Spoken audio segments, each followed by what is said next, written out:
చూడండి, తమ్ముడేమో mess door చెక్క, తమ్ముడు మెస్ డోర్ చెక్క, అన్నగారేమో గేటుని కొరికేస్తున్నారు.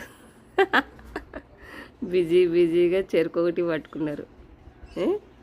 వాడేమో గేటు కొరికేస్తాడట, వీడేమో మెస్ డోర్ చెక్కలు కొరికేస్తున్నాడు.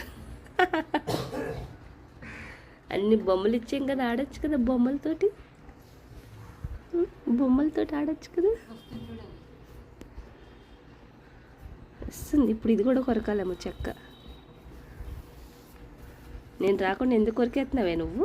నేను వచ్చి హెల్ప్ చేస్తా కదా అటుంది. నువ్వెందుకు, నేను కొరుకుతున్నాం కదా అటుంది. కొరకండి ఇద్దరు, ఆల్రెడీ మెస్ అంతా పోగొట్టేశారు మీరు.